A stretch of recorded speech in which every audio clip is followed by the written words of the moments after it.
Esse é o Escucelcast. Bem-vindo a mais um episódio. Antes de mais nada, eu vou te pedir para que você se inscreva no canal. Você se inscrevendo é a forma como nós temos mais motivação para seguir produzindo mais conteúdos como esse, com convidados e com temas diferentes. Também, ao iniciar, ao começar, ao assistir esse episódio, eu te peço que você curta e que você compartilhe. Seleciona o link ali, manda para o amigo, manda para a pessoa que você conhece, alguém que vai se interessar pelo tema que nós vamos conversar nesse episódio do Escucelcast. Ativa também o sininho das notificações, pois é dessa forma que toda vez que um novo convidado, que um novo episódio for disponibilizado, você vai ficar sabendo em primeiríssima mão sobre esse novo episódio. Faz isso que com certeza você vai estar nos ajudando e certamente nós vamos estar produzindo cada vez mais conteúdo interessante, mais conteúdo voltado ao dia a dia das pessoas, mais conteúdo pelos quais você se interessa. A partir de hoje, nós também temos um apoiador, alguém que acredita nesse projeto, que é a Cadoro. Cadoro aqui de Bento Gonçalves. Tudo que você precisa em termos de roupas, roupa masculina, feminina, de inverno, verão, qualquer tipo de roupa você encontra na Cadoro, no centro de Bento Gonçalves. Depois você encontra também o endereço, as redes sociais da Cadoro, que a partir de hoje vai estar apoiando esse podcast. Mais uma vez, em mais um episódio, eu recebo alguém aqui da nossa Bento Gonçalves. Alguém que faz história, alguém que com certeza vai deixar marcada a sua passagem por Bento Gonçalves. Ele é um filho de Bento Gonçalves, mas certamente a sua história vai ficar como legado para muitas gerações. Eu recebo hoje aqui Mauri Menegotto, como muitos conhecem, o Goto, um artista de mão cheia. Eu diria que é o homem das pedras, que faz pedras quase que ganharem vida, com o seu dom de esculpir basicamente o basalto, eu diria, né, Goto? Exato. Tua preferência é o basalto? É o basalto. Tá certo. Seja bem-vindo, é um prazer te receber aqui. Muito obrigado, Escúcio. É uma honra e muito gratificante estar aqui. Legal, que bom, cara, que bom. Nosso papo vai ser muito tranquilo, muito descontraído. Vamos falar sobre o início, sobre as dificuldades nesse caminho, que eu tenho certeza que deve ter encontrado muita pedra nesse caminho aí, né, Goto? Verdade. Tu começou cedo, cara? Tu começou com que idade? A arte da pedra, ou da escultura, ou da... Não sei se tinha alguma outra coisa que tu gostava de fazer. Meu primeiro trabalho foi numa fábrica de garrafão, né? Certo. Então, lá era uma fábrica que davam forma aos vidros, né? Certo. Aqui em Bento? Aqui em Bento, lá na Vila Nova mesmo. Lá tinha... E aí, quando eu tava... Assim, depois que eu tava lá mais de um ano, chegou um pessoal de fora e começaram a fazer uns peixes de vidro. Certo. Coisa mais linda, aqueles peixes. Pena que a gente... Essa empresa... Eu vou te cortando, tá? Sim, não, tudo essa bem. empresa não existe mais hoje. Não existe eu nem mais. sabia que tinha uma fábrica de vidro aí do Barracão. Reuser. Olha só. Era a fábrica de garrafão. Uhum. Aí eu trabalhei lá comecei a trabalhar lá com 13 anos de idade, carteira assinada. Poxa vida. Hoje não pode mais, hoje né? Pode, nem com pode 16, com 14, mas menor aprendiz. Pode trabalhar aprendiz. 4 horas por dia. Minha filha fez isso. O meu menino também, 14 anos. Com 14 anos, agora está com 20, já certo. Ficou 5 anos na Concresul, agora está montando uma empresa com o noivo dela. Que bacana. Então, mas ali que as primeiras formas que eu enxerguei, que eu lembrei depois, né? Então, as formas, o vidro se transformando. Uhum. Isso ficou na minha mente, mas eu fui esquecendo. Mas depois que eu fui... Pô, mas de onde que saiu isso, né? Certo. Aí, essa fábrica de garrafão faliu. Eu morava na Vila Nova, o Besbate morava ali também. Uma das tuas influências assim, que te direcionou para a arte na pedra, no basalto, foi o Besbate. Foi um professor, poderia dizer assim? Pode Ele ser. te ensinou algumas coisas e tal, a técnica da pedra. A técnica, né? Certo. Aprendemos junto, porque a princípio, quando eu comecei a trabalhar com ele, era madeira mais. Foi descobrindo praticamente junto. Claro, ele era meu... Como é que se diz, não é patrão? O cara que mandava fazer, né? Sim. Ele era o artista. Tu era uma espécie de ajudante dele? Ajudante, exatamente. Certo. Aí, como eu estava dizendo dessa fábrica, eu fiquei sem emprego e tal. Eu era filho de agricultor, mas sabe, agricultor, mas não era forte, entende? Certo. Aí eu precisava de um emprego e a esposa dele era a minha professora na Chile. Ela pediu se eu não queria fazer um teste com o marido dela para ver se eu dava certo. Ela era tua professora na escola? Na escola, na Olha Princesa só, Isabel. ali no Princesa Isabel, no Vila Nova. No Vila Nova. Aí então, tá, sim, vamos fazer esse teste. Fui lá fazer o teste e tal, acabei ficando 17 anos. Dos 15 até os... até, não me lembro certo. Olha só. Foi praticamente quase uma vida ali, né? Trabalhando, aprendendo. E aí, com o Besbate, a gente aprende a se apaixonar pela pedra, pela escultura, sabe? Foi uma coisa incrível que aconteceu. Mas eu tenho certeza que não é uma coisa da noite pro dia, né, cara? Tu ia aprimorando e fazendo devagar. Meu Deus do céu, isso hoje Mudam os instrumentos também a serem utilizados, claro, né? Quando a gente começou era cinzel e martelo, marreta.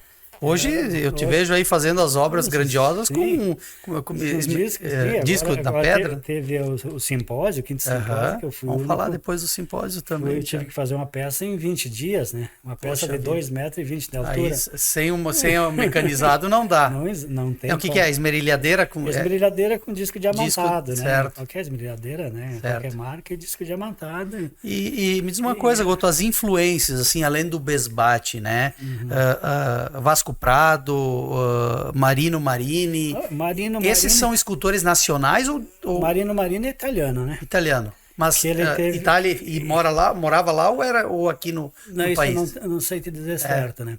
Mas eu sei que o Vasco Prado estudou com ele, tanto é que um tem a influência do outro, e o Besbate estudou com o Vasco. Então, o Besbate estudou com o Vasco. Estudou com o Vasco, foi aluno do Vasco Prado, né? Certo. E aí... E eu não tenho formação didática nenhuma, né? Sei desenhar, eu fiz um cursinho com o Besbate, me deu um curso para me poder enxergar mais as coisas. Certo. Assim, mas aquela coisa de se apaixonar e isso vai pro sangue e tal, e não tem volta, né? Tu nunca fez nenhum curso assim, curso superior de escultura, não. Artista plástico, nada? Não, isso também... Sempre foi na vida, no dia a dia. Até me diziam que isso ia atrapalhar. Uhum. Porque os grandes escultores não tiveram essa formação didática. Claro que eu tenho vários livros, tenho que estudar, tenho que ler, tenho que ir atrás, tenho que conhecer o que o mundo está fazendo, sabe? Para mim achar uma identidade que não é fácil, né? No começo também eu fazia muita coisa muito parecida com o Besbate, né? Uhum. Então até achar um caminho, achar uma digamos assim, achar tua identidade. A minha identidade, que eu acho que eu ainda tô a cata, né? Não é assim... eu estou produzindo um livro agora esse ano, 15 anos das minhas esculturas, né? E com umas fases que eu estou passando, mas isso é outra coisa. Então, mas foi com o Besbate, né? Que plantou essa semente da escultura aqui em Bento. Antes não existia, tanto o Caminho de Pedra, aquele parque das esculturas que tem lá, Domadores de Pedra, foi coisa que a semente que o Besbate plantou. Primeiro o simpósio, ele e o Tarcísio Miquelon, né?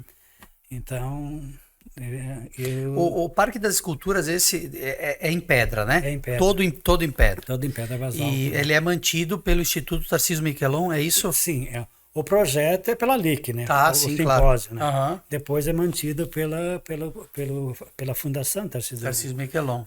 Que bacana. Tem quantas obras tuas lá? Uma obra. Eu trabalhei 3 anos como ajudante, e agora 3 simpósios como ajudante, e agora esse ano me convidaram para ser o escultor brasileiro que participasse. O resto todos estrangeiros, eu o único brasileiro. Está em que edição? Da terceira? Quinta edição.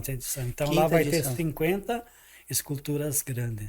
Que foram desse último simpósio? Não, desse último 10, mais 40 das outras. 10 esculturas. O parque está sendo construído, está finalizado, na verdade. Tá bom, já tem como visitar. Certo, e já tem 40 esculturas instaladas. E agora vai às 10. Agora vai essas 10 e mais 3 de um outro grupo dos escultores gaúchos que foram convidados depois. Que bacana. Esse simpósio, esse último, tu era o único brasileiro? O único brasileiro. O que tinha ali? Chile? Tinha Chile, Peru, 2 japoneses. Eu estava no meio, um japonês cada lado. Né? Conseguia se entender com ele? Sim, porque... a linguagem ali é a pedra. Mas um deles, o mais velho, o Ogata, ele falava italiano. E o Baku, o outro do lado, falava em espanhol. Ele morou na Argentina há 5 anos, é apaixonado por tango. E ele mora lá na base do Monte Fuji, no Japão. Que maravilha. Depois ele conversando, contando, né? Mas o sonho dele é voltar para a Argentina porque ele e a esposa são apaixonados por tango. Olha só. Até um dia ele bebeu um pouquinho mais, já estava dançando tango lá no hotel. A gente ficava lá na janta, né? Certo. Ele é apaixonado por tango. Que bacana. Me diz uma coisa, Goto. Tu falou do Japão, enfim, o Brasil. Essa questão da cultura, ou seja, o japonês, ele consegue traduzir isso para a escultura? Tu nota a diferença? Foi um japonês que fez. Claro, é difícil tu dizer, né? Foi um brasileiro. Mas tem isso da cultura, por exemplo, tu gosta de peixe, de sementes, eu vi que tu... Ele daqui a pouco tu falou do Monte Fuji, tem alguma inspiração diferente? Tem as peças do Baku, tem umas pontas assim que indicam porque as montanhas que ele mora, né? Tem umas pontas que indicam as montanhas, a selva, a floresta lá. Esse outro japonês, as águas. Então... Aí tinha aquele outro, tem 2 lá, um da Geórgia, outro da Letônia, né? Também um fala as nuvens.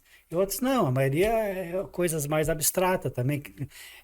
De 10 tem, digamos que tem 3 que que fazem obras dirigidas a seus países, né? Entendi. Senão o resto é... Então, dos 5 simpósios, nos 2 primeiros tu não participou? Do primeiro, eu participei... O primeiro, 2013, eu participei só como metido, que eu ia lá, não conta. Sim. Mas os outros 3, eu participei como ajudante dos escultores. Certo. Aí o escultor manda, corta aqui, eu vou lá e corto assim. Né? Certo. Não interfiro na obra. Né? E nesse último tu foi como escultor? Como escultor. E nos 3 anteriores tu pensava assim, na próxima eu vou estar aqui esculpindo eu. Sabe que eu não chegava assim tanto, não tinha aquela ambição fogosa de querer estar lá. Eu participando e aprendendo, né? Tanto é que eu tive, no último simpósio, não, esse no quarto, eu ajudei um mexicano, o seu Jorge,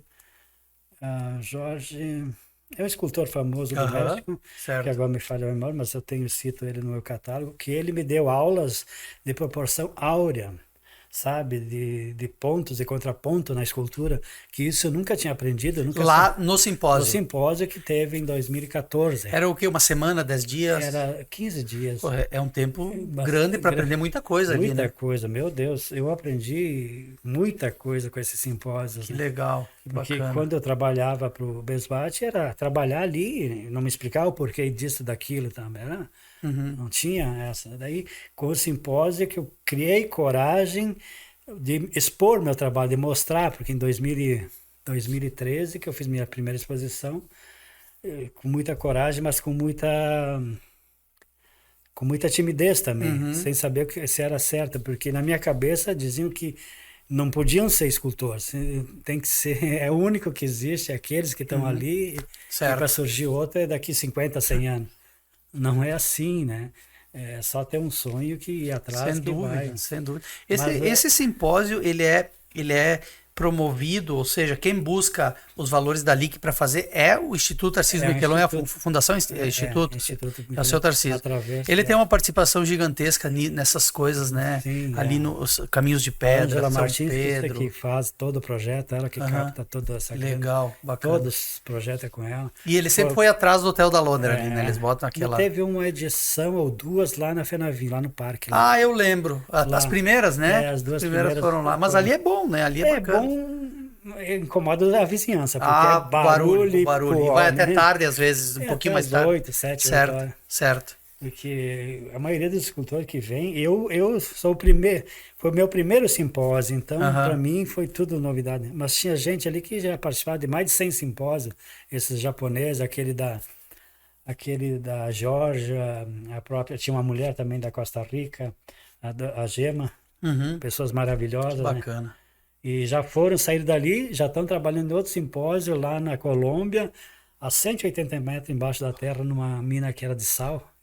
Acharam a pedra. Vai para lá uma hora dessa também? Não sei. Quem sabe? Quem sabe, né? Mas eu acho que é um momento, tenho certeza que é um momento ímpar para trocar experiência, né? Claro, são 15 dias convivendo com um monte de escultor. A gente nunca sabe, quanto mais eu aprendo, mais eu sei que eu não sei, né? Porque o quanto eu aprendi nesse simpósio foi incrível. Poxa vida. Só olhando, observando os outros trabalhar, sabe? A observação da escultura, porque é outro momento para mim na vida. Foi como ajudante era uma coisa, mas como eu sendo escultor, eu que tenho que tomar a decisão, eu tenho que dizer faz assim, faz assim. Eu tive ajudante, 2 pessoas que me ajudaram, 2 dias, o resto fui eu, porque eu fiz uma cabeça, então é mais orgânica, é mais de eu olhar e cortar, eu olhar, tirar, não tem como marcar uma linha reta. Eu tenho uma surpresa aqui para ti. Uma linha reta. A gente trouxe algumas obras tuas aí.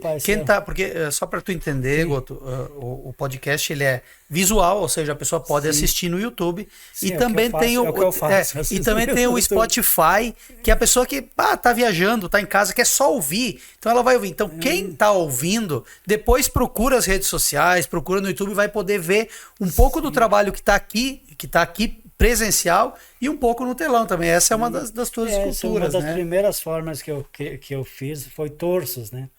Esse é um torso feminino. Essa tá ali na tua casa? Tá ali no teu ateliê. É uma lâmina fina essa aí.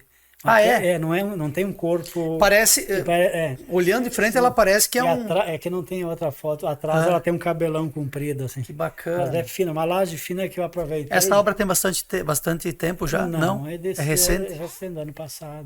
Olha só, nós vamos passando depois algumas aí, pro pessoal ir vendo, né? Mas e me diz uma coisa, tu falou que tu ficou 15 anos com o Besbate. E Sim. saindo dele, tu já partiu, disse, não, eu vou... Não. Eu saí... Aí eu trabalhava aí na Vila Nova, daí eu decidi ir embora para Porto Alegre, né? Ele. Daí ele pediu, tu vai junto? Eu era um gurizão, disse, vamos aventurar, né, Porto Alegre. Que idade tu tinha, tu lembra? Ai, meu Deus. Mas era jovem. Era jovem, né? 20 e poucos anos? Não tinha ainda a patroa? Eu tinha 20 e poucos anos. Já estava casado? Tava namorando. Tava namorando. Tava namorando a minha patroa. Atual? A Cristiane. Aqui, Eu tenho uma filha de 34 anos. E ela não te disse que tu vai fazer o quê em Porto Alegre? Vai me deixar sozinha mas aqui? eu ia na segunda, voltava na sexta. Bom, tá certo. Aí tu foi pra lá? Fui pra lá. Olha só. Aí lá, fiquei 2 anos indo e vindo, e de repente lá não deu mais certo com ele, com problema financeiro também, né? Aí voltei. Voltei, na época eu estava construindo minha casa, Essa que tu mora hoje? Essa que eu moro. Ali tu tem o teu ateliê também. O ateliê é embaixo. Embaixo? Tem a garagem do carro. E o pessoal vai ali para comprar as tuas peças? Ali eu recebo gente, olha, da Espanha, a Turquia, Cara, tu vê como Estados Unidos, como de Miami, bacana. tem um livro de presença lá. Como é legal a gente poder contar essa história e falar sobre isso. Da Vila Nova. Tenho certeza que muita gente bem não tem noção. Não tem noção. Eu recebo gente ali, um lugar humilde, mas é cheio de história.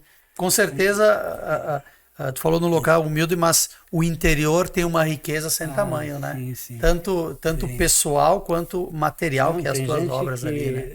Tem gente que chega, que agradável aqui embaixo, teu ateliê, que bom de estar aqui. Que legal. Esse é um peixe, Esse é um peixe. E aí, então, tu voltou para Bento para construir e terminar a tua casa ali? Terminar a casa e tal, e daí fui trabalhar como... numa fábrica de imóveis, fiquei 8 meses, mas é aquele barulhão, aquelas coisas. Mas nada a ver com escultura, tu ia lá para trabalhar produção. Aí naquilo... E continuava fazendo as tuas esculturas? Sim, fazia em casa. De noite em casa? Mas nesse período tu vendia também? Não, só fazia para ti e tal, por hobby? Olha, eu fiz... Para minha primeira exposição, eu trabalhei 5 anos fazendo e guardando, escondendo, às vezes nem para minha Desde aquela época que tu estava na fábrica de móveis, sim, ia fazendo e ia guardando. Ia fazendo pedra ou outros? Madeiras também. Madeiras também. Certo. Pedra era uma coisa tão resistente, tão difícil, era muito onerosa, muito tempo para fazer uma peça, então eu chegava, nesse meio tempo eu fui trabalhar em farroupilha. Também na área de móveis ou não? Não, jaquetas de couro. Daí eu fui fazer um curso de costura, um curso de modelagem em couro, em Caxias. Aí fui trabalhar com a minha irmã e meu cunhado, Toninho, de ali do Cintos Toninho, ali na... mas não daquele irmão, do outro. Do outro, certo. Que é casar com a minha irmã.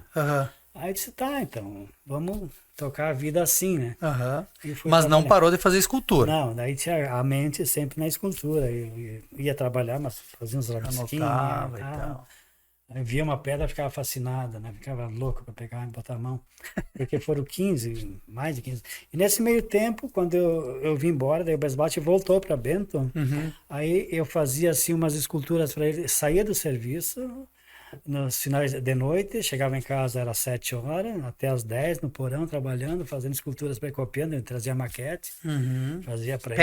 Pedra. Ele trazia maquete em gesso, eu copiava e passava para pedra. Só para mim entender, então, antes de produzir, por exemplo, esse peixe aqui, tu faz uma maquete. Faço. Toda a obra? Não, todas não. Tem coisas que é não. Entalhe direto. Né? Certo. Mas que nem essa aqui, esse peixe aí, eu tive que fazer o desenho. Aí depois tu põe no lado e vai... Daí modelo no barro para sentir a tridimensionalidade da obra. Né? O desenho tu vê só a chapada. Sim, aqui. Tá certo. Como é que vai ser resolvido o outro lado. E aí depois tu põe no lado e vai passando para pedra. Modelo no barro, faço a forma no gesso, tiro o barro, fundo ela aí no gesso, fico com a pecinha de gesso. Sim. Aí depois copio na pedra. E então, tamanho natural, tu faz menorzinha? Faço menorzinha, a maquete é sempre menor, maior, sempre. Mas aí depois, tendo a maquete, posso fazer qualquer coisa. Claro, aí molda o tamanho que quiser. Bom, aí tu falava, aí tu foi lá na Toninho e tal, e vinha fazendo as coisas. Aí fiquei mais 15 anos lá na Toninho. Poxa vida. Mas assim, daí bateu um estresse lá que, sabe aquelas crises de estresse que em 2007... Nesse tempo, nenhuma exposição, nada. Só trabalhava e fazia as tuas pecinhas e guardava em casa. E normalmente eram peças pequenas. Pequenas. Eu fiz a maior que eu fiz de madeira é 1 metro, acho. Guardado até hoje isso? Está guardado até hoje. Tem lá em casa guardado. De Cinnamon. Olha só. Aí fui trabalhar na Toninho, fiz esses cursos, fazia modelagem, então costurava a primeira jaqueta, cortava, criava aquelas modas feminina de inverno, trabalhava no verão para o inverno. Aí, mas sabe... 15 anos lá dentro fazendo isso. Tu ia e voltava todos os dias? Todos os dias, até ia de ônibus depois. Puxa vida. Depois, como eu estava... Depois, 15 anos, mas até os 8 primeiros anos lá foi bom, até conseguir terminar minha casa e tal. Casa simples, né? Não, é a tua casa, tá certo. Consegui terminar minha casa e aí resolvi que aquilo lá não me preenchia, né? Não era o que eu queria para mim, né? O que eu queria para minha alma, para minha satisfação, né? Aí fui fazendo essa escultura, guardando e tal. Chegou um certo ponto lá que eu tive uma crise de estresse, de ansiedade, de estresse, que saiu bolha pelo corpo todo, assim, uma coisa terrível. Né? Disse, não, mãe, então eu vou ter que mudar de vida mesmo. Aí comecei a fazer seriamente, né? Fazer escultura. Largou lá? Aí depois chegou um ponto que eu tinha umas peças prontas. Em 2012 eu pedi as contas. 15 anos, 2013, acho que pedi as contas de 15 anos. Aí ele disse, não, meu cunhado disse, não, eu posso deixar tu ir, mas me dá mais um ano. Mais um ano ficando lá, tá. Mesmo com todo o estresse, mas daí eu sabia que ia sair. Já estava mais... Aí tinha meu sobrinho que já estava aprendendo, daí umas aulas de desenho para ele. Aí ele aprendeu a fazer toda a modelagem, daí foi estudar, ele fez faculdade de estilista. Né? Só para entender, lá então tu desenvolvia as peças novas. As novas. Uma nova coleção, fazia isso aí. Entendi. Também era um processo criativo, era né? um processo criativo muito bacana também, mas também não me satisfazia. Daí pedi as contas e daí comecei a fazer.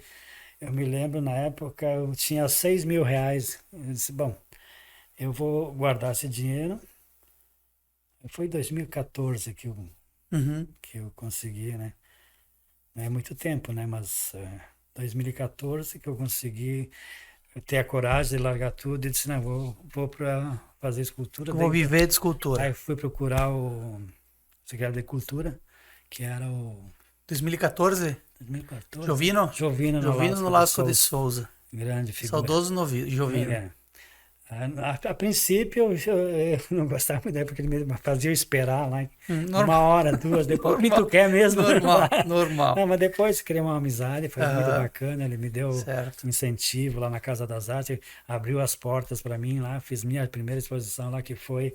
A tua primeira foi lá? Foi lá. Com obras que tu já vinha fazendo? Eu vinha fazendo há tempo. Foi com incentivo deles e tal? 28 peças que eu tinha guardado, feito. Né? Tá, só para mim entender, então tu saiu ali da Toninho, começou... Mas e nesse meio tempo, tu financeiramente, sim, daí tu ia vendendo umas peças, mas eu não tinha vendido nenhuma ainda quando eu saí. Tá. Da Toninho. E quando vendeu a primeira? Aí, quando eu vendi, como é que foi? Tua esposa? Alguém conhecia? Sim. Não, foi assim. Daí eu fiz essa saída da Toninho, tinha R$6.000. Eu pensei assim, bom, R$6.000 eu consigo viver acho que uns 2, 3 meses, né? E aí, se não der certo, se não vender nada... Coragem. Mas tá certo. Não, era muito louco, era muito louco. Passo, assim, né? mas eu sentia uma liberdade tão grande que tu não imagina. Aí eu disse, se não der certo, eu vou trabalhar de pedreiro, vou colher uva, vou fazer qualquer coisa, né? Claro. Mas trabalhar ali, dia a dia, todo dia, tem que cumprir aquele horário. Eu trabalhei 15 anos, eu nunca faltava serviço, né? Eu nunca vou deixar a pessoa que me paga na mão, né? Certo. Então, saí de lá com esse dinheiro, mas aí fiz a minha primeira exposição e coincidiu o... Com esse dinheiro tu montou a tua primeira exposição? Aí, não, eu tinha feito já as peças, já estava fazendo, porque eu fazia o publicidade, fazia as minhas, porque eu sempre fui de baixar a cabeça e trabalhar, certo. Né? Eu não tive vida social, não ia a futebol, não ia a baile, era trabalho lá, trabalho em casa, trabalho lá, porque a única forma não tinha herança, né? A única forma de ganhar alguma coisa era através do trabalho. Eu fiz umas besteiras na vida aqui, mas aí eu aprendi que é só com o trabalho, né? Certo. Então, trabalhando bastante e tinha nesse meio tempo, já tinha uma filha, hoje já está com 34 anos, de um outro relacionamento. Tu tem 2 filhas? Tenho duas filhas. A Letícia mais velha e a Ana Paula mais nova, que já está com 20, que é dessa minha esposa que eu tenho hoje. Olha só, tá certo. Uma loira bonita. Aí tu saiu de lá com 6.000, vou ver, começou, e aí começou a ter as primeiras vendas. E aí tu disse assim, dá para viver disso. Eu fiz umas cabecinhas pequenininhas, assim, né? Comecei a vender e tal, vendia 1, 2, 3, aí 2013. E foi indo, vendi uma aqui, uma ali, aí conheci a dona Bita, ela veio me procurar, conhecia ela de antes. Bita Giovannini? É, a dona Bita, André Giovannini. Tu incentivadora, né, cara? Grande incentivadora. Aí ela me ajudou Como é que tu conheceu ela? Através viu tuas peças? Não, no simpósio lá da Fenavinho, acho que no segundo simpósio, eu estava como ajudante lá. Certo. Ela veio, eu quero falar contigo, fazia tempo que eu queria falar contigo, mas é porque ela já sabia que eu estava fazendo alguma coisa. Fazia em casa. Fazia em casa, tá? Certo. Aí, eu me lembro como se fosse hoje, bem no momento eu estava tendo essa aula com o professor Jorge Santiago Lopes, lá do México. Eu disse, dona Bita, não chama dona. Senhora, a gente pode conversar outra hora, agora eu estou tendo um curso aqui que depois ele vai embora para o México, eu não vou ter mais essa aprendizado. Não, tudo bem, eu te procuro outro dia, tal. Aí quando um belo dia ela apareceu lá e começou a nossa história. Lá na tua casa? Lá na minha casa. Aí começou a nossa história. Ela foi curadora de uma exposição tua, aquela do Marques? Do Marques, ela foi a minha curadora. Para vocês saberem, quem está assistindo aí, o Goto consta num dos... Isso aqui é um manual? É um catálogo. Um catálogo das obras do Marques, ele está ali. Então, junto nesse, é um grande orgulho meu também. Que ano foi essa do Marques? 2017. Então, 2014 tu estava como ajudante lá no simpósio, primeiro simpósio. Em 2017 tu estava expondo uma exposição toda tua no Marques. No Marques, acho que foi um dos únicos Bento Gonçalves que fez uma grande exposição no Marques de basalto, assim. Poxa vida, olha só. E essas obras do Marques é um acervo de coisas que tu tinha desde lá de trás. Desde lá de trás e já tinha feito esse catálogo dos peixes, né? Certo. Então já estava. Tem 2 catálogos, um de peixes e um de sementes. Então, ali que também foi um grande salto, eu saí reportar a página inteira na Zero Hora, a página inteira no Jornal do Comércio, a página inteira, tenho tudo guardado lá em casa. Esses catálogos, eles são usados para quê? Para divulgação, claro, do trabalho, claro. Mas e quem faz a distribuição, venda, como é que funciona isso? A venda é tudo boca a boca lá em casa, através da... Mas tu deve ter catálogo espalhado pelo mundo todo aí hoje. Esses catálogos todos foram financiados pela lei daqui, né? Incentivo aqui é o nosso, né? Fundo de Cultura da cidade. Certo. Então, e tu tem gente, por exemplo, que diz assim, olha, vi o teu material, as tuas esculturas num catálogo. Quero adquirir. Sim, tem isso? Tem isso, tem. E eu tenho... Agora eu trabalho com 3 galerias. Eu tenho em Bagé, em Porto Alegre tem 3. Aqui em Bento tem a Bita, tem a Dom Giovanni, tem a Tubuna lá do Rodrigo Belloura, que tem umas peças. Legal, bacana. Então, é assim que vai indo, né? Aos poucos, mas eu agora tive a última venda que eu fiz esse final de semana, é um casal de Espírito Santo, não. Eu de um estado do Nordeste, que agora para a memória. Mas veio de lá visitar parente e foram no Tubuna, viram minhas peças, foram me procurar para comprar. Esse Tubuna é o quê? É uma loja? Uma exposição? Tubuna uma galeria? Mas não, é um restaurante do Rodrigo Belloura, que ele tem... Tá certo. Ele ele tem lá as peças expostas lá. Ele tem um canto lá, arte com comida. E aí tem teu contato lá? Tem meu contato, geralmente vão lá, olham lá, vão procurar. E assim que bacana. Acontece isso. E pelo Instagram, né? Tem peças que eu faço foto e posto no Instagram. Teve uma que em 5 minutos eu vendi, né? Poxa, e tem outras que fica lá 10 anos, né? Então acontece muito disso. Tem obra do Goto pelo mundo todo aí, lugares que tu sabe assim que tem. Tem Bulgária, tem Itália. Esse pessoal veio para cá ou tu mandou a peça? Vieram para cá. Tem esse da Bélgica, né? Obras menores para poder transportar. Transportar as menores da Bélgica, pegaram aqui, tiveram aqui. Da Itália também teve um senhor, Rino Budel. Ele teve 2 vezes na minha televisão, no mesmo dia, em anos diferentes, 31 de dezembro, depois no outro ano, 31 de dezembro. De novo. Veio comprar 2 peças, depois mais 2 peças para levar para Itália. Pequenas, né? Sim. E claro que ele queria me levar, fazer exposição lá, mas depois surgiu a pandemia, tudo foi mais difícil. Acabou complicando, mas ele é alguém que gosta de arte, investe em arte. Então ele veio me achar aqui, né? Porque através de outros amigos de Bento e tal. Então tem um círculo de amizade grande, né, das pessoas que gostam de arte, e um vai passando para o outro, né? Então no momento de querem dar um presentinho, é o outro, vamos lá. Certo. E teve uma ocasião também que eu também fiquei muito lisonjeado quando umas pessoas compraram uma peça minha para dar de presente para uma pessoa que tem tudo na vida, lá dos Tramontina, né? Um casamento. Essa peça é muito bacana. Essa aqui eu fui entregar na casa de um colecionador. Essa já não está mais contigo? Não está mais comigo, lá em Porto Alegre. Tu dá nome para cada peça? Sim, essa aí era... Mas tu não lembrar, não tem problema. Mas cada peça tem um nome. Tem um nome sugestivo, né? Opa, essa também. Essa está na tua casa? Está em casa. Quanto pesa uma peça assim, mais ou menos? Essa pedra, quando chegou, ela tinha 1 tonelada, né? Comprei ela. A pedra bruta, o bloco, tinha sobrou acho que a metade, uns 500 quilos. Tá, eu te cortei, tu estava falando do Tramontina. Do Tramontina, daí isso aqui, daí depois, aí três gurizão foram lá comprar para dar de presente, né? Escolheram uma escultura colorida, tá? Uma cabeça mais ou menos assim, dos 20 por 20. Aí se acertaram e foram levar para ele depois do casamento, tal, eles marcaram uma janta com o casal para entregar a escultura.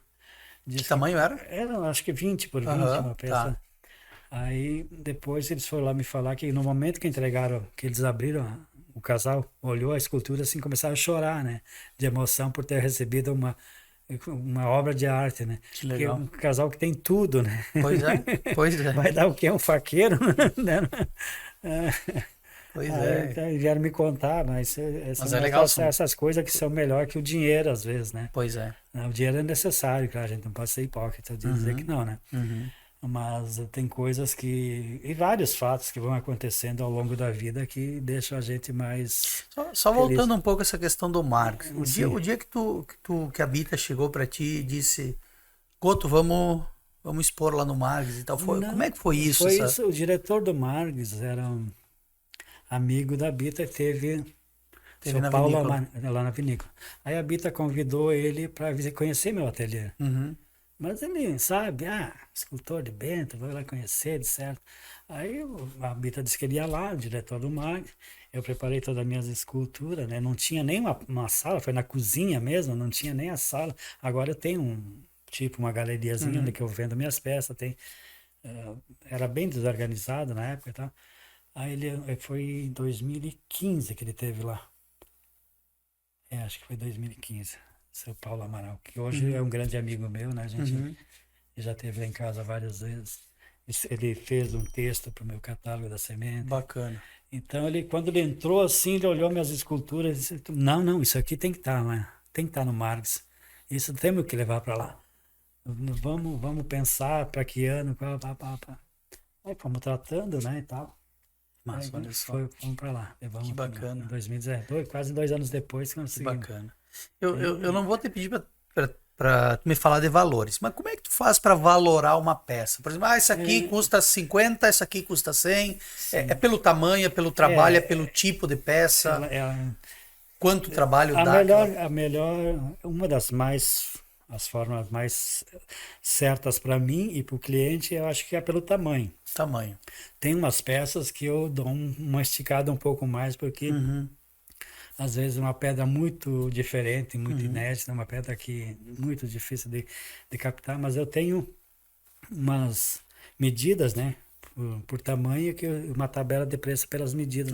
Entendi. Então, eu vou calculando pela tabela de preço que eu tenho. Certo. E só basalto, Goto?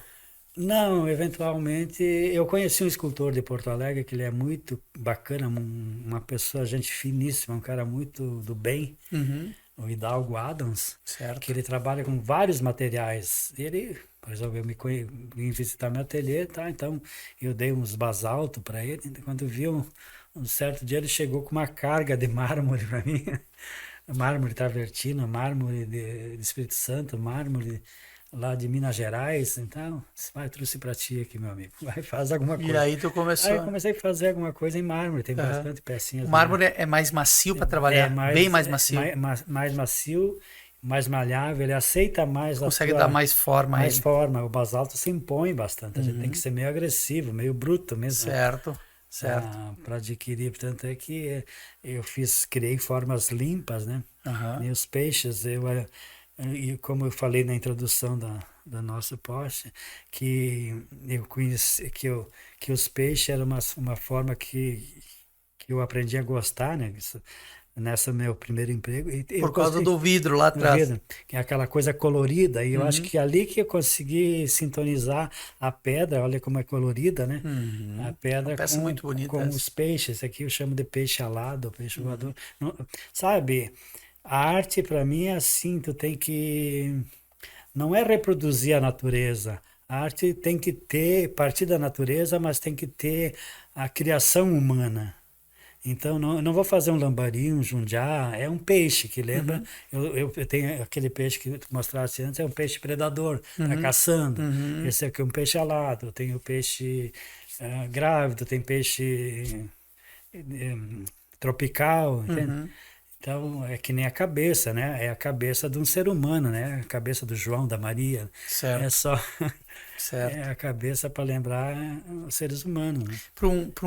Para alguém que não conhece nada de pedra, como eu, Sim. isso é basalto. Tudo basalto. E a coloração? O basalto, então, tem várias colorações. Várias colorações. O leigo, conhece o cinza que está na nossa cara, né? Que também é bonita. Essa que está ali é basalto cinza, polido, que eu gosto também. Mas esses a gente acha assim... Tu encontra aqui na região isso? Aqui na região, tudo aqui de Bento, o máximo Farroupilha, o Caxias. E a textura tu dá conforme o tipo de polimento? Conforme o tipo de polimento. Então, quando estão cavando para fazer um prédio, que nem agora aqui no Hospital Taquini, eu fui lá, catei umas pedras. Enquanto estão detonando, eu vou lá e cato, né? Isso aí, eu ouvi essa história aí.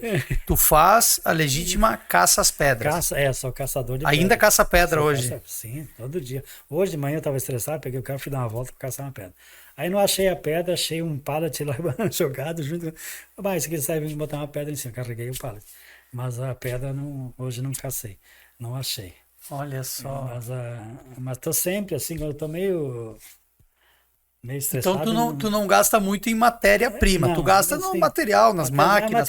Quando é uma peça maior, tem que comprar. Claro, né? Como tu falou ali, uma peça de 1 tonelada é uma pedra gigantesca. Eu fiz uma peça em 2015 que me alavancou financeiramente também, uma peça de 6 toneladas, que está num desses catálogos.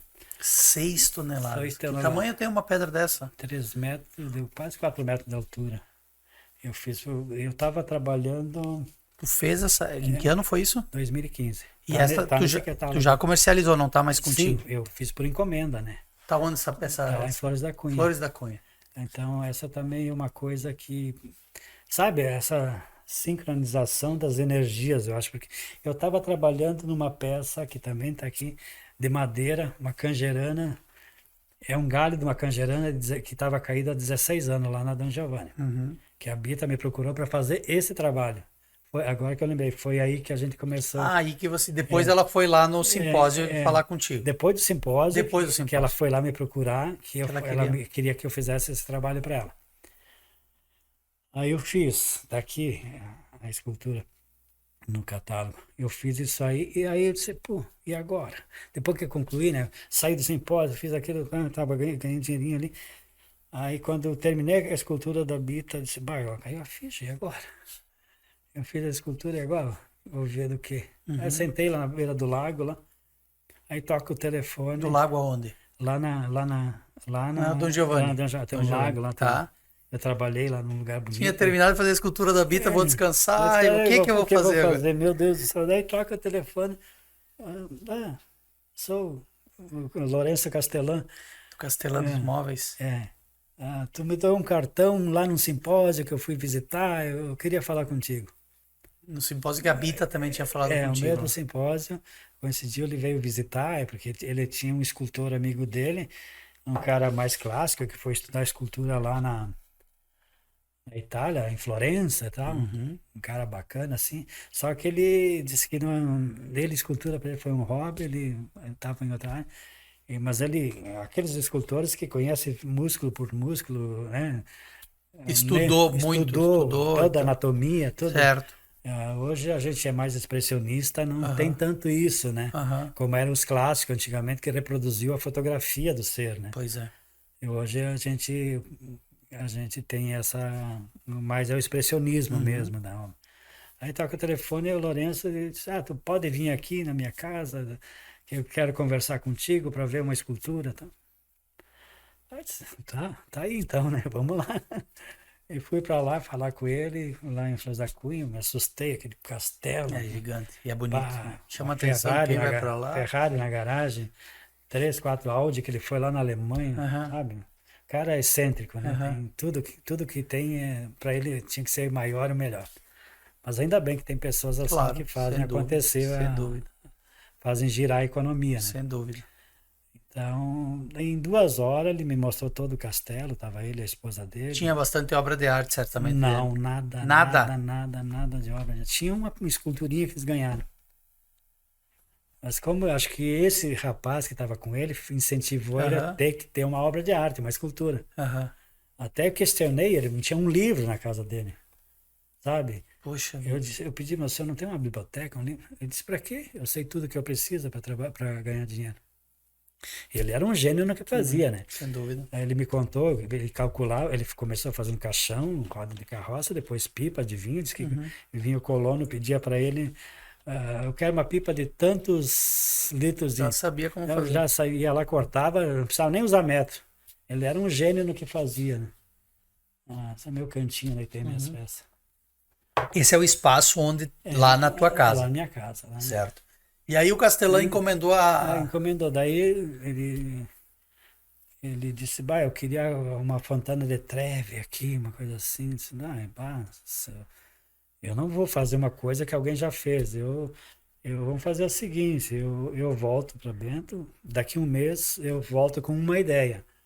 Eu faço uns desenhos, faço uma maquete e lhe apresento. Se o senhor aceitar, tudo bem, senão É para colocar dentro de casa ou no pátio? Não, no pátio. Essa área externa. Entre o castelo, entre a igreja, era uma piscina que ele disse que tinha que aterrar, porque ele tinha 2 piscinas e ninguém usava mesmo. Aí botamos. E aí a escultura ia lá. Foi lá. E aí tu voltou um mês depois? Eu voltei um mês depois lá com a maquete e tal, olhou. Aí, tu deixa aqui, que eu vou falar com os filhos e tal. Tá, deixei lá e voltei uma semana depois. Aí os filhos aceitaram, tal. Daí me leva lá para dentro do escritório dele, lá na Florência. 6 advogados, né? Sabe? Os caras muito dinheiro, eles têm medo de tudo, achando que ia dar um golpe, alguma coisa. Certo. Então eu tive que detalhar tudo, as peças, como que ia ser, assim, para assinar contrato, tá? Digamos assim, foi o teu primeiro grande contrato. Foi o primeiro grande contrato. Aí que me deu uma estabilidade financeira bacana para mim fazer aquilo lá e continuar fazendo. Quanto tempo para fazer aquela peça? 6 meses. 6 meses só naquilo? Só naquilo. Basicamente, não deixou tudo? Não, deixei tudo. Eu sozinho, gastei disco diamantado, aqueles 9 polegadas, tem foto. No teu ateliê tu fazia lá? No meu ateliê. Comprei a pedra em Garibaldi, na pedreira, levei para cá. Tu tinha espaço para fazer isso lá? Incomodei um pouco, mas sim. Vizinha, não reclamava do barulho e tal? Teve até uma situação que segundo dia, eu trabalhando, me denunciaram, veio a prefeitura lá. Poxa vida. Mas por quê? Por causa do barulho? Não sei, a vizinha, sabe? Acho que o barulho, dizendo que eu estava jogando pedra na rua. Tá, mas depois passou também, resolvi com a prefeitura. Não, tá fazendo uma obra de arte e tal. E na época eu já era amigo do prefeito também. Aí, tá, pode continuar fazendo, só bota uma proteção para não saltar pé na rua, para tanto dizer que tá saltando pé na rua. Botei.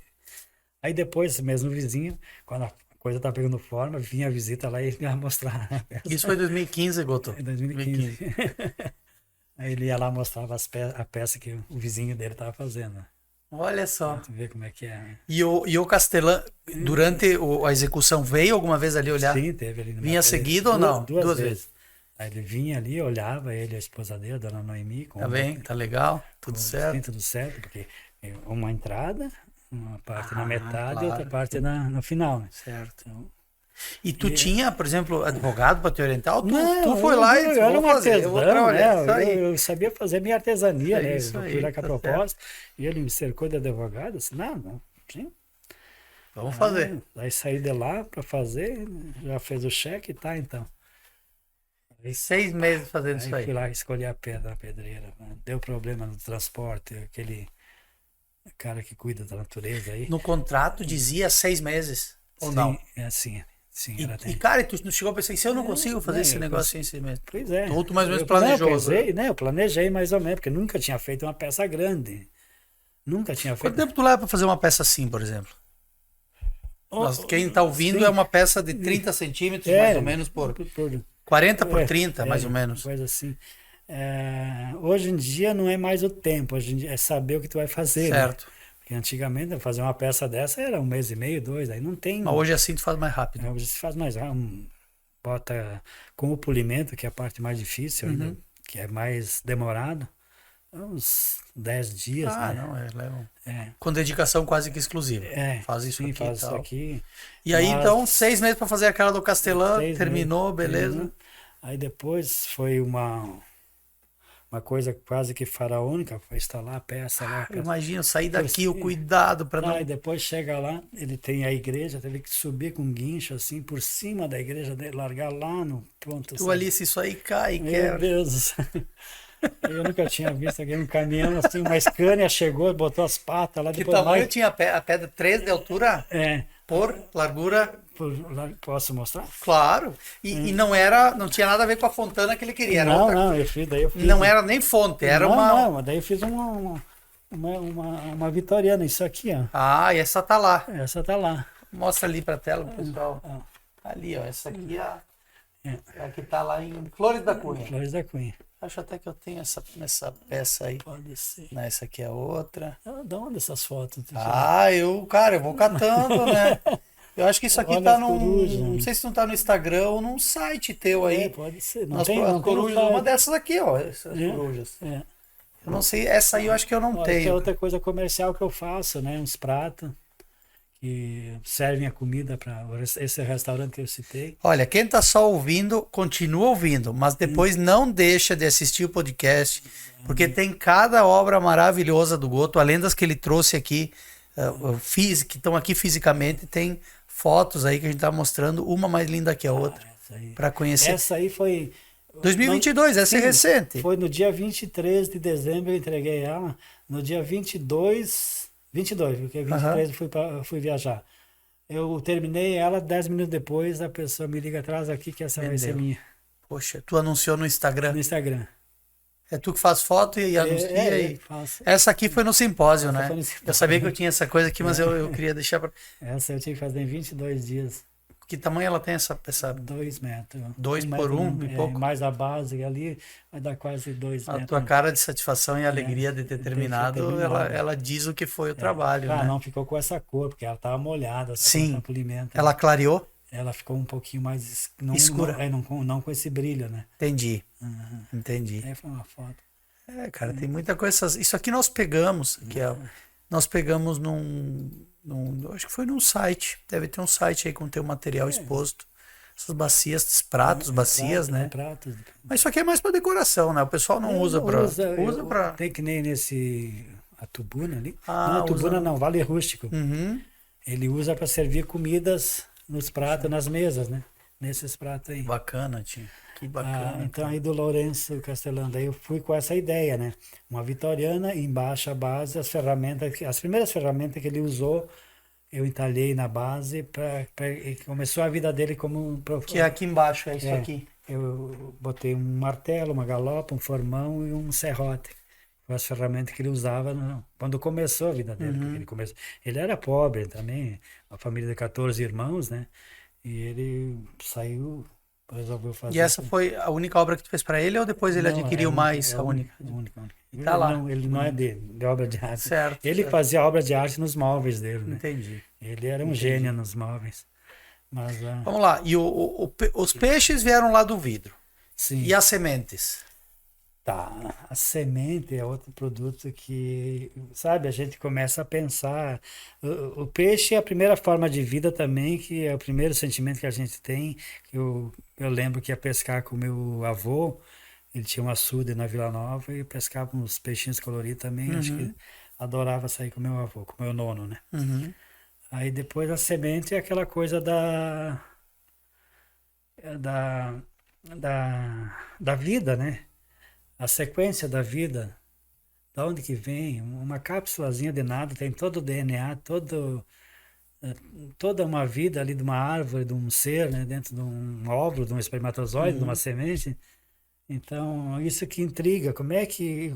É nesses momentos que eu sinto a presença de Deus, observando a natureza. Bonito isso. Sabe, nesses momentos, porque não tem outra explicação a não ser Deus, né?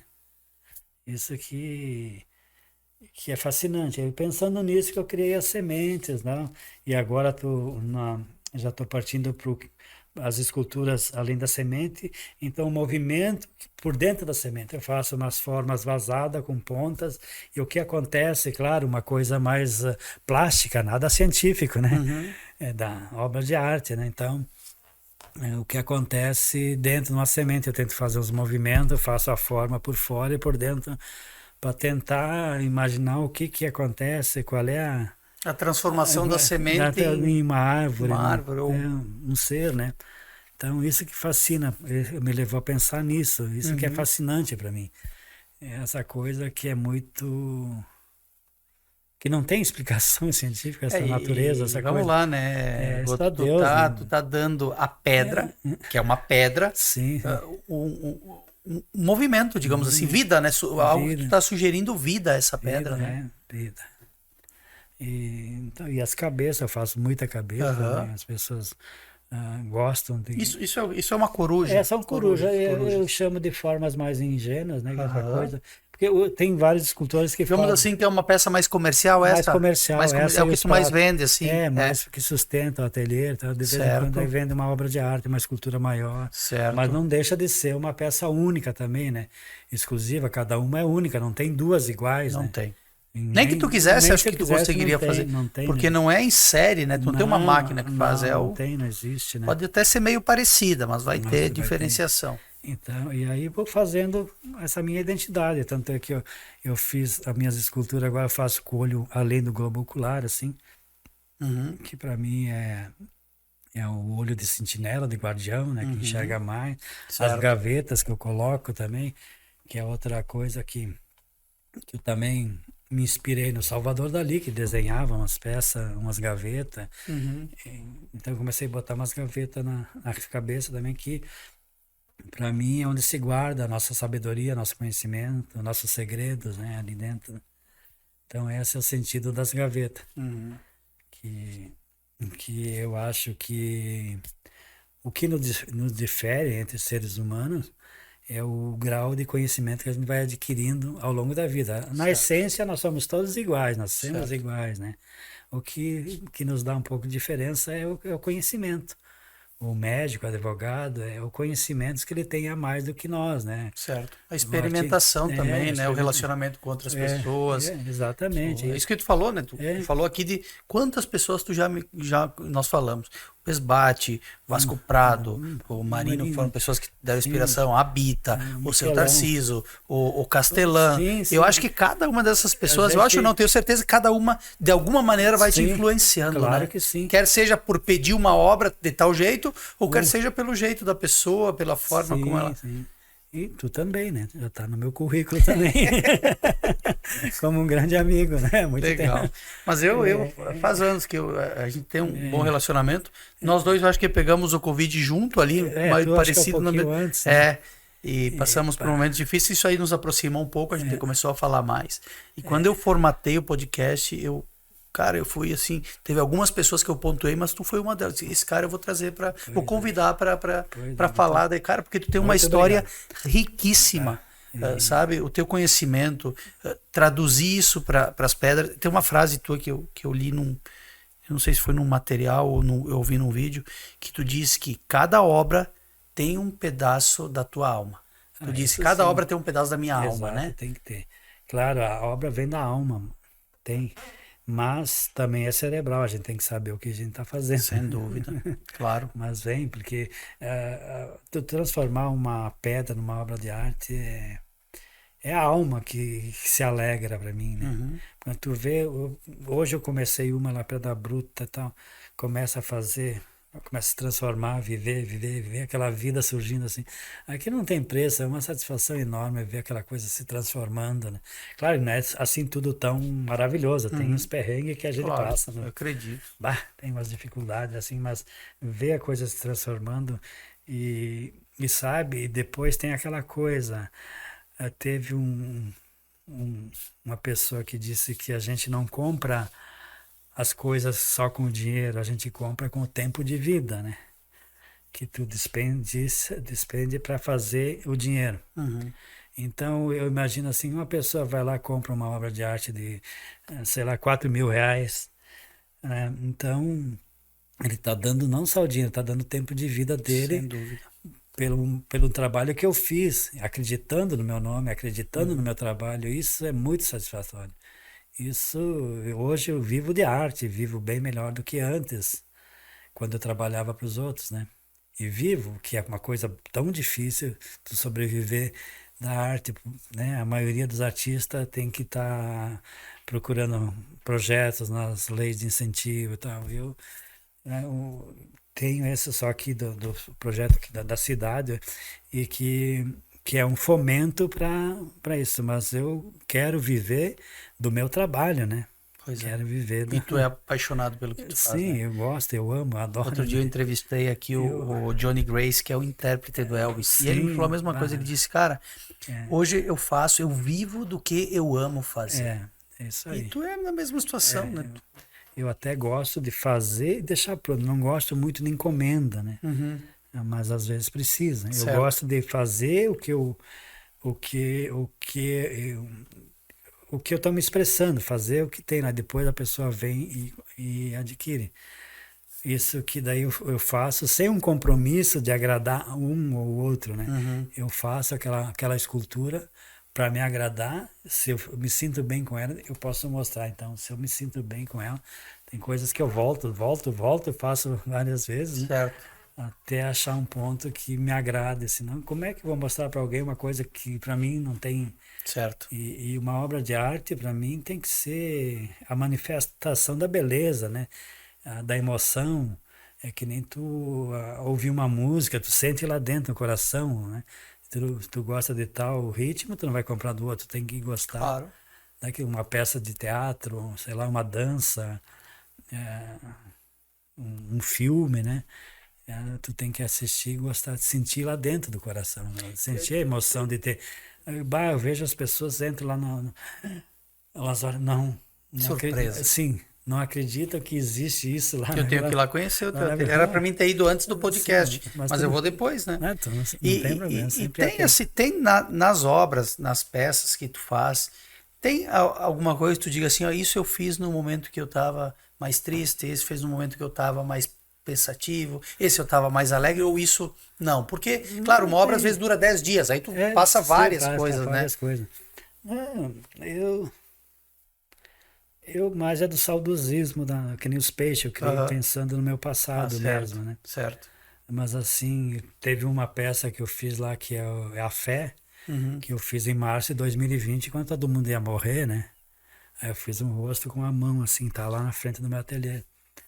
Então, nesses 2 momentos que eu lembro disso, mas se não mais é essa coisa da beleza mesmo, e desses, eu gosto de adornos também, né, nas cabeças, certo. E a semente, os peixes, mas bastante cabeças eu faço com esses adornos também para ter algo a mais, além de só a máscara, certo, né? Certo. Então aquele expressionismo da máscara e mais alguma coisinha. Eu vi que tinha algumas ali que eu passei, eu acho, com adorno. Vamos ver se a gente encontra aqui. Aqui é no desenvolvimento, né, das peças, né? Esse peixe... É aquele ali. Aquele ali que estava no... Ali, ó. Lá tem as gavetas. Vamos voltar aqui, ver se eu consigo. Aquela cabeça lá também. Não tem mais, daquela outra lá também. Legal. Essas obras estão lá hoje. Essa aí está terminada. Essas dos adornos eu vi, eu só não sei onde é que tá. Acho que ela... Esse aqui coloquei uma gaveta na boca. Na boca. Pô, como é que é o nome dessa peça? Por que eu botei? Vamos ver essa dos adornos. É o segredo da palavra. O segredo da palavra. Olha só. E essa peça foi um colecionador de Porto Alegre que ele tem... Essa aqui tá pronta, essa do meio? Não. Sim. Ela é assim. Ela é finalizada. Eu só tive que fazer a base porque ela não tinha como furar. Essa Entendi. aqui é um quartzo, é uma pedra muito explosiva, não tem como tu esculpir. Entendi. Tem que ser raspada com calma. Devagarinho. E aí eu fiz uma base. Bacana. Acho que aqui eu tô passando para trás, é a outra. Eu queria ver essas com os adornos que tu falou, acho que tá aqui depois. Essa aí aqui. Também. Essa tem aquilo ali, como é que é o nome? É miscigenação, não é miscigenação o nome dessa peça. Quando tu vende ela vai com o nome. Vai com o nome, sim, vai com o nome. Eu escrevo embaixo da base também. Essa aqui deve ter um nome. Quantas obras o Goto produziu até hoje? Tem catalogado tudo? 1.000, 5.000, 100, 50? Tu tem todas que tu fez? Um caderninho, uma coisa assim? Tem um arquivo lá. Que todos os nomes das pessoas que adquirem tá escrito. Desde as primeiras? Não. Algumas no começo... No começo foram, né? Só as que me lembrei depois, né? Você tem ideia? Mas geralmente essas pequenininhas, menorzinhas não tem, mas as mais importantes eu tenho o nome, as mais expressivas tem o nome da pessoa que adquire, a data, o nome da peça. Que bacana. Dá um orgulho gigantesco, né? Tu olha aquele cara lá no fundo, tem uma obra minha lá no outro lado. Eu tenho um médico aqui em Bento que ele já tem acho que mais de 30 peças minhas. Aí um dia ele me convidou para visitar a casa dele, eu fui, né? Aí eu entro na sala de estar, a sala enorme assim, onde é a sala de jogo. Eu entrei lá, mas minhas esculturas todas bem valorizadas, né? Que bacana. Elas valorizando o ambiente, isso foi outro momento muito emocionante, né? Eu poder entrar naquela peça dele lá, aquela sala, e ter todas aquelas minhas esculturas. E ele é um cara que tem a minha primeira cabecinha, meu primeiro peixe, sabe? Que bacana. Então ele vive lá no meu ateliê, vive não, vai de vez em quando, tá? É meu cardiologista, então que ele bacana. vai lá de vez em quando. Me diz uma coisa, tu tem ajudantes hoje contigo, assim, que te ajudam? Ou... Eu tentei 2, um é escultor agora, o outro... tu passou para ele... Sim, ele já está fazendo... E depois ele disse, tchau, agora eu vou produzir minhas peças. Está vendendo, graças a Deus. Que legal. Bem. Pedra também? Pedra basalto também. Ele está em Bento? Sim, em Bento. E o outro lá, o gurizão de Tavares, ele veio com toda... Ele já tinha uma formação, mas ele não tinha formação acadêmica, mas ele tinha uma visão de artista, né? Ele conseguia... Fazia umas cabeças de ferro, soldando, pedacinho por pedacinho, ele transformava. Certo. Aí tá, ele começou a aprender comigo, ele precisava um canto para trabalhar, então tá, se acertamos, ele fazia as peças dele e trabalhava um pouco para mim, né? Te ajudava em algumas coisas. Eu pagava então. as despesas dele, mais alguma coisa para me ajudar. Quando eu estava aprendendo também, daí a mãe dele adoeceu lá em Tavares. Teve que voltar. Filho único, né? Mas então tu tá sozinho hoje nas esculturas? Às vezes em quando tem alguém que me ajuda, né? Mas é muito difícil. Mas essas pessoas para ajudar tem que ter um conhecimento ou não? Vem me ajudar e vou te ensinar. Tem um que estou começando a ensinar, claro, que ele quer trabalhar, mas é muito novo, né? De vez em quando ele vai lá me observar e tal, mas acho que esse é um que vai dar certo. Que legal. Esse, por exemplo, esse que saiu e está fazendo esculturas, né? Que tu falou. Tem isso assim, passei algo para alguém que não vai morrer. Passei conhecimento, passei... Sim. Orgulho isso também, né? Isso a gente tem que passar, né? Porque a maioria quer segredo, manter segredo. Uma das coisas que esse outro escultor de Porto Alegre se abriu comigo, porque ele viu que eu abri os livros, eu abri as portas para ele, sabe? E não é, tu vai num outro ateliê, eles querem esconder uma ferramenta, querem esconder isso. Eu lá é tudo livro aberto, quem quer ver. Vários daqui, o próprio Marcon passou lá para o meu ateliê. Marcon é pintura, né? É pintura e escultura santeira em madeira. Ele fez e aí arriscou alguma coisa em pedra. Dalfir Marcon, né? Vocês estão os dois nesse livro do Baca, né? Do Baca, Que as pessoas... Como é que é o nome do livro? É Janelas da Memória. Que são pessoas de Bento Gonçalves, né? Dos mais diferentes áreas, né? Desde o primeiro escultor, o cara que fez a porta da igreja Santo Antônio. E tu tá na mesma página que o Dalcir. Dalcir tem... Na página seguinte, tá aqui, ó. Goto, o poeta da pedra. Pô. Olha aí, ó. Bacana. O que eu tava falando? Nós estava falando do... eu esqueci, é tanta coisa, né? E eu interrompo também, né? É que sabe, já tem uma riqueza de coisas na minha vida, né? Que estou satisfeito com o meu trabalho, com a minha profissão. Estava falando do Dalcir Marcon, que ele fazia ele fez umas coisas de... E foi lá te conhecer, foi conhecer o teu ateliê. Pedia umas dicas, né? Também aquele outro... nome de pessoas depois do Covid. Daqui de Bento. Também é um famoso... Tem muito escultor em Bento hoje? Não tem não. Não. Poderia ter mais. Casa das Artes, eles tinham espaço lá para escultura, para coisa assim? Tem para dar cursos, para fazer exposição. Tem curso de fotografia, curso de escultura não. Curso de escultura não, porque é uma coisa mais mais demorada também. Tem curso de desenho, que é a base, a raiz, né, da escultura, que é antes de mais nada tem que saber desenhar, né? Certo. Que é uma coisa que eu sinto muita dificuldade. Às vezes eu tenho o pensamento, eu tenho a ideia, mas na hora de botar para o papel, porque eu fiz um curso com o Besbate, fiz agora, uns 4 anos atrás, eu fiz também com um rapaz aqui de Bento, que eu acho que ele tem magias nas mãos, ó. Ele desenha 2, 3 traços lá. Não, o Micael? É o outro colega dele. Micael também é muito bom no desenho. Bom, o Micael também.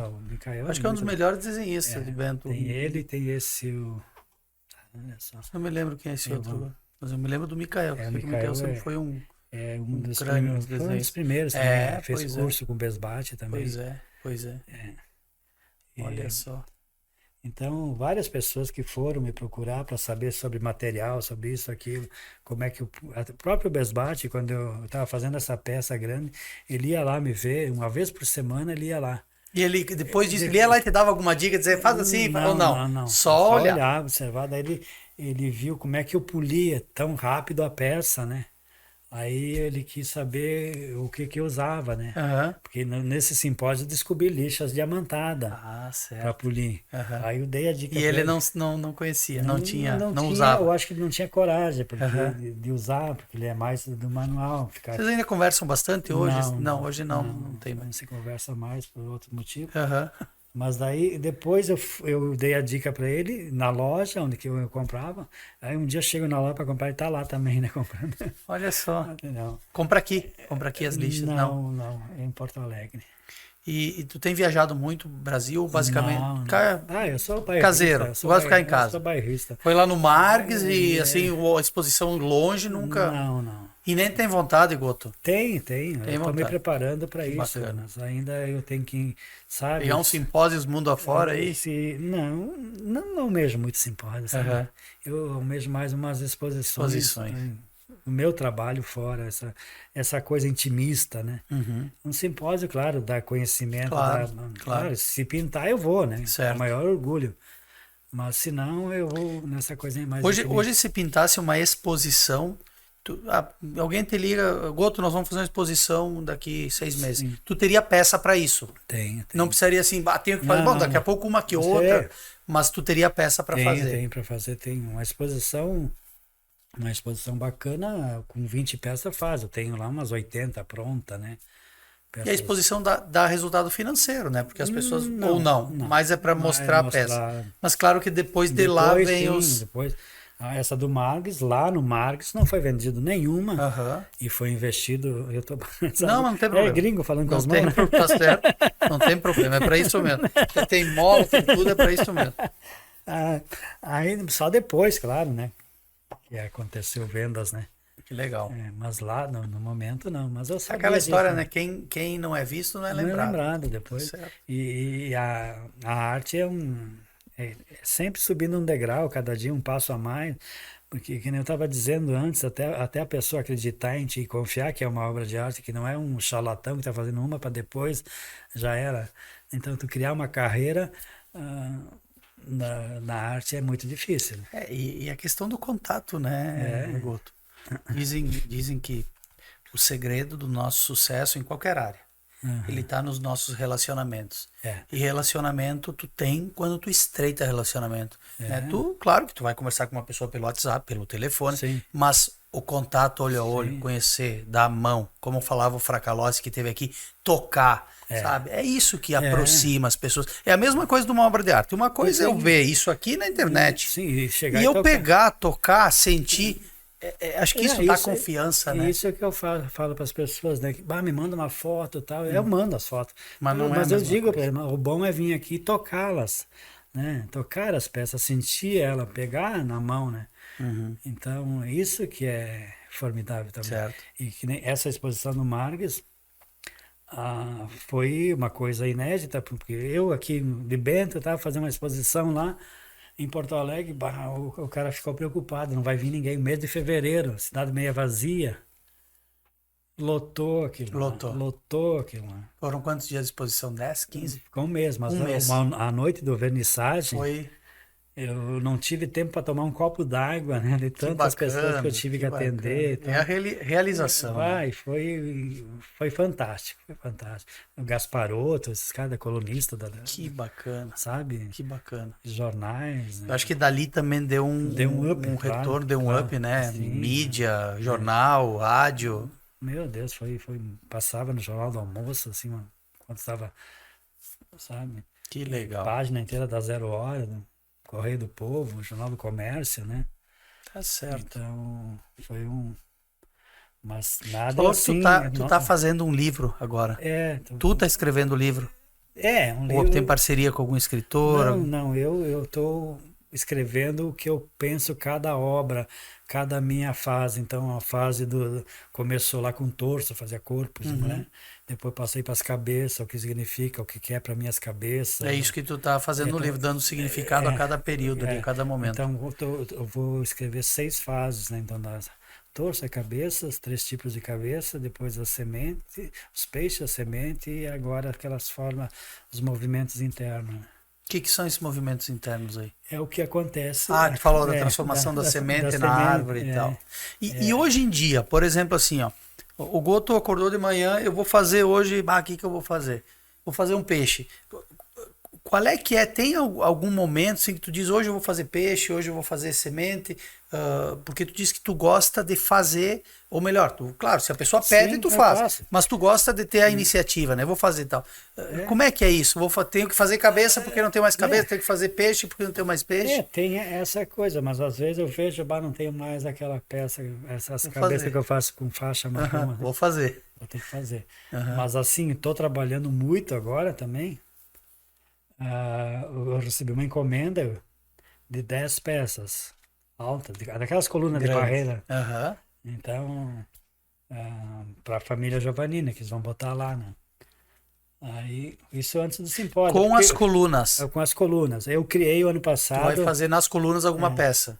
O ano passado eu criei nessas colunas os saberes dos imigrantes italianos. As colunas estão em extinção, acho que não é todo mundo que usa aí, porque agora as barreiras estão começando... Tudo concreto. Aí eu tinha ainda das barreiras antigas do meu avô, do meu pai, né? E aquilo ficou lá, acho que uns 30 anos jogada, lá eu olhando, o que eu vou fazer com isso? Ali no Vila Nova? Ali na Vila Nova, no meu terreno. Parte de trás de casa? Não, do lado? Ali a Vila Nova 2, ali era tudo parreira da minha família, né? Aí depois começou a industrialização, meu pai foi loteando e teve uma vida boa de festas, né? E aquela coisa, o avô, né, empreendedor, o filho rico, o neto pobre. Então, meu pai gastou, meus tios, né? O neto riquíssimo de... sim, claro.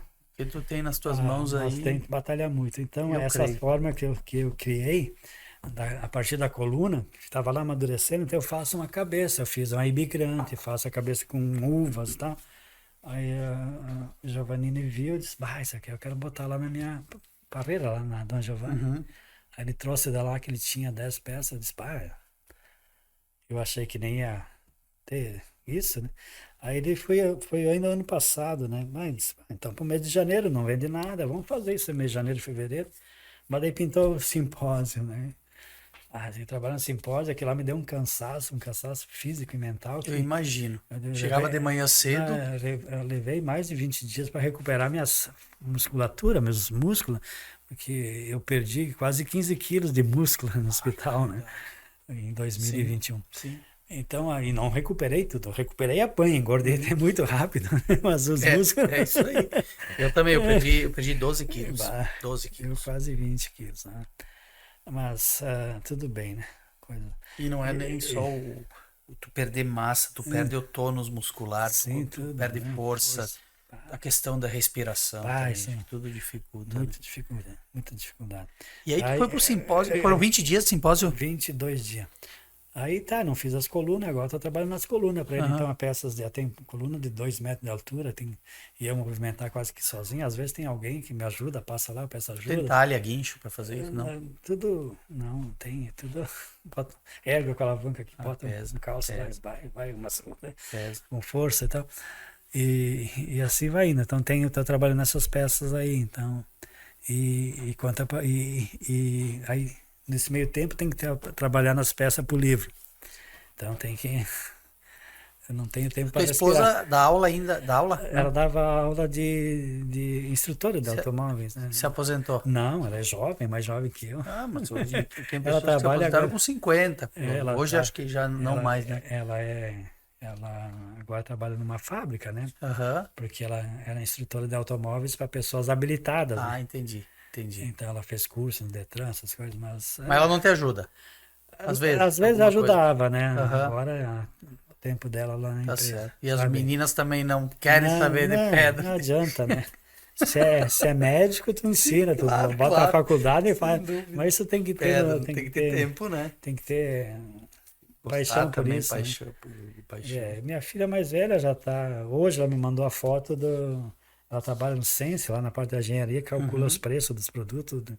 Ela me mandou a foto que ela ganhou um certificado de 10 anos de empresa. De Sense. De Sense. Legal. Então, E eu tenho que me virar, sempre trabalhei praticamente sozinho, fazer isso sozinho, porque eu tenho que ir atrás da madeira, tenho que lixar a madeira, tenho que mandar cortar, tenho que fazer atrás do pino, atrás da cola, tenho que desbastar, tenho que polir, tenho que, sabe? Aí fazer foto, às vezes minhas filhas me ajudam, às vezes eu tenho que fazer, porque eu quero ver pronto, né? Vou lá e faço. Então... Mas tá bem, que bela história, que bela história, acho que a gente aprendeu... Sim. Bastante hoje sobre Goto, sobre esse artista que tu é, esse dom que tu tem.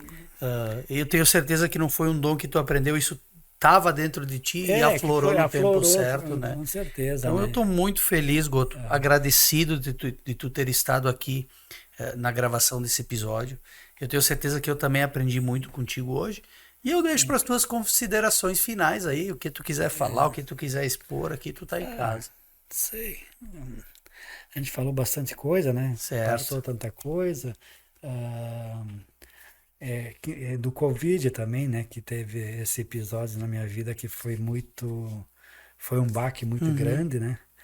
Que a gente não falou, mas que bati lá na porta da morte e voltei. Tu chegou a ser entubado? Entubado, fiquei entubado. Fiquei em coma 36 dias. Barbaridade. Tu pegou depois de mim, né? Entubado 22 dias, não lembro disso, né? Quem sofreu foi a família, né? Minha esposa, a Cristiana, que foi aquela que tinha que correr para cá e para lá, e atrás de médico. E também outra coisa que bastante amigos que a gente tinha, né? Que também ajudaram ali no hospital. Porque, além de tudo, tu ficou um tempão sem trabalhar, sem poder... Sem trabalhar, fiquei 3 meses sem trabalhar, porque para 2 meses no hospital, né? Depois mais 2 meses para recuperar. Mas eu teimoso, né? Eu ia de bengala, eu ia trabalhar fazendo umas coisinhas, lixando uma pedra. Não, eu tenho que com a bengala, porque eu fiquei usando bengala mais 2 meses até recuperar toda a coisa para caminhar, né? Poxa vida. E aí aquela coisa, às vezes, da tontura que eu caía, né? Tanto remédio, tanto até hoje, eu tomo 6 comprimidos por dia. Poxa vida, isso debilitou bastante. Debilitou bastante. Então, mas ainda tive energia. Então, tô aí, tô fazendo de novo, Criei um monte de peças depois daquilo lá. Até essa peça do simpósio, para mim, foi uma vitória também. Fazer uma peça tão grande. O tamanho dela, né? Nós vimos aí o tamanho. Com uma máquina grande. Então, tudo que está acontecendo não é à toa, né? Isso foi uma lição também para mim, né? Porque eu era muito cético com religiões, né? Quase um ateu, porque muito ceticismo com a religião em si, né? Aquela coisa... Aí a gente vai meio que deixando de lado Deus, a espiritualidade, essa coisa, mas isso existe, gente. Existe. E eu senti Deus. Deus não é tu ter fé. Eu senti Deus. Fui acolhido por Deus. Amém. Fui. Bonito isso. Então voltei com mais fé dessa encrenca, né? Bacana. Dessa coisa do Covid. E segue por muitos anos ainda, fazendo muitas culturas. Pretendo seguir por muitos anos. Nos brindando com isso. E no mais também agradecer pelo convite, né? Achei que ia me intimidar mais. Não, foi bem demais. Deu show. Deu show quanto tempo passou. Assim como deu show, dá show nas esculturas, deu show aqui no podcast. Fomos 1 hora e pouco aí. Não, o bate-papo foi bom demais, foi leve, foi divertido, foi, enfim, instrutivo, né? E mais uma vez eu te agradeço. Eu também agradeço. Muito obrigado. Tá bem. Obrigado, Goto. Obrigado. Recebemos aqui hoje esse artista fantástico, esse artista de mão cheia, eu diria, né, na arte das esculturas. Obrigado a todos que nos acompanharam. E para você que gostou da camisa que eu estou usando, essa camisa é do nosso apoiador, do nosso parceiro do Esculceucast a partir de hoje, Lojas Cadoro. Então tudo que você quiser aí em termos de roupa bacana, roupa feminina, masculina, inverno, verão, qualquer tipo de roupa você encontra na Cadoro. Obrigado, não deixa de compartilhar, não deixa de curtir e se inscreve, não custa absolutamente nada. Se inscreve no canal, porque certamente é a forma como nós nos motivamos ainda mais para produzir conteúdos como esse que você viu. Muito obrigado.